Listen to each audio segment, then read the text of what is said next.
Hello, everybody. This is your host, bringing you greetings from New Delhi, India, and welcome to episode number 10 of the series Ashoka the Great, Emperor of Ancient India. In the last episode, we looked at some of the magnificent symbols of Ashoka's reign, the pillars with the edicts, the great stupas that came up at the sites of Buddha's enlightenment and his death. Did it really make a difference to ordinary men and women? Well, of course it did. It was a universal ethical code that laid emphasis on moral conduct, social welfare, and respect for all living beings. Even today, it is considered one of the best examples of statecraft in the ancient world. His predecessors had laid the foundation, but it was Ashoka who built on it. He established a chain of royal officials known as the Dhamma Mahamadas. Let me explain. Do you know that the Mauryan Empire began to weaken after Ashoka's death? Although his successors tried to carry on his legacy, they couldn't match his administrative skills or his ability to keep the empire united. His transformation from a warlike emperor to a champion of Buddhism serves as an inspiring tale. Within Buddhist narratives, he is often depicted as a model ruler, a bodhisattva among emperors.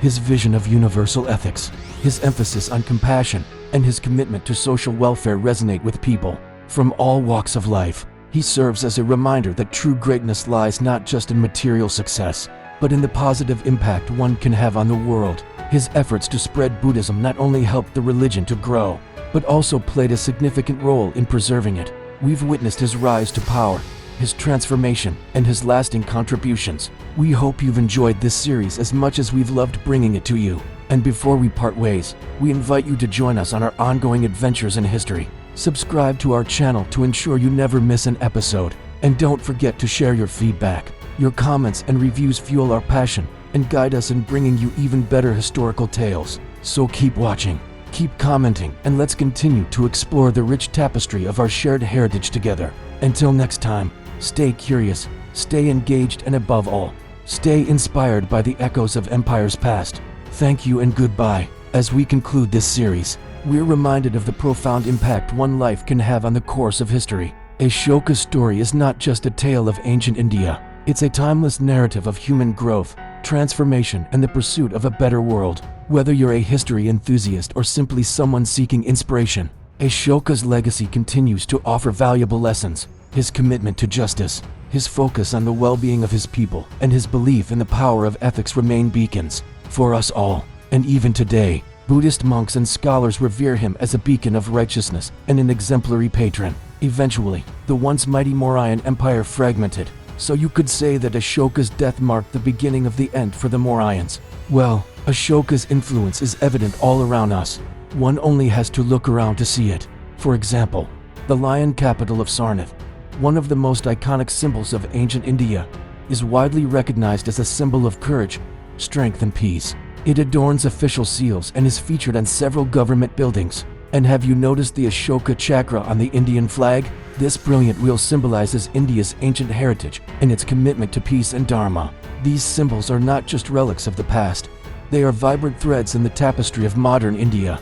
These officials ensured that his edicts were inscribed on pillars and rocks, and that they were disseminated throughout the empire. His contributions to art, culture, religion, and administration continued to influence subsequent Indian dynasties for centuries to come. Many rulers emulated his style of governance, while others drew inspiration from his cultural patronage. In fact, Ashoka's ideas about Dhamma became an integral part of Indian ethos, shaping the moral and spiritual outlook of the subcontinent. They also served as ambassadors, spreading the message of Dhamma to neighboring kingdoms. Ashoka used a variety of tools to propagate his message, including inscriptions, edicts, coins, and even the mighty Ashokan pillars. These pillars with their elegant capitals became symbols of peace and righteousness. Some of them had the famous edicts inscribed on them, while others bore the simple and universal symbol of the bull. No doubt these pillars remain some of the finest specimens of Indian craftsmanship, and they remind us of Ashoka's commitment to his Dharma. That's why his message transcended religious boundaries. And this approach, this moral core, was key to his success. His patronage of arts and learning helped to enrich Indian civilization. Under his rule, Indian art and architecture flourished, leaving behind magnificent creations that continue to inspire awe. For instance, the Great Stupa at Sanchi, which originally had 4 ornate gateways, all 4 of them were embellished with stunning sculptures depicting episodes from the life of the Buddha. These sculptures are not just artistic masterpieces, They are also a testament to Ashoka's devotion to Buddhism. By promoting Dhamma, Ashoka built strong centers of administration, encouraged trade and commerce, and initiated massive public works programs. Before Ashoka, Buddhism was mostly confined to the central and eastern parts of the subcontinent, but thanks to his zealous patronage, Buddhism started to spread far and wide. Ashoka actively supported the construction of monasteries, the training of monks, and the organization of religious councils. These measures aimed at refining Buddhist doctrines and making them more accessible to a wider audience, and this, in turn, led to the rapid expansion of Buddhism, not just in India, but also across Asia and beyond. Today, Buddhists all over the world remember him as a champion of their faith, and it is largely due to his efforts that Buddhism survived the centuries and reached us in its pristine form. He understood that the well-being of his subjects, their material and spiritual progress, was crucial for the prosperity and stability of his empire, and under his benevolent rule, India witnessed a golden age, an age marked by peace, prosperity, and cultural brilliance. Ashoka experimented with a new style of imperial rule, a style that did not rely only on military strength, but also on moral persuasion, on spreading the message of love and peace among his subjects. You see, Ashoka knew that a big and diverse empire like his cannot be held together with force alone. It needs something more, a unifying thread that binds people together. And so he chose Dharma. Today, we will look at how Ashoka found his place in history. What kind of a legacy did he leave behind? How did it shape India? How did it shape Buddhism? And how does he continue to inspire people even today?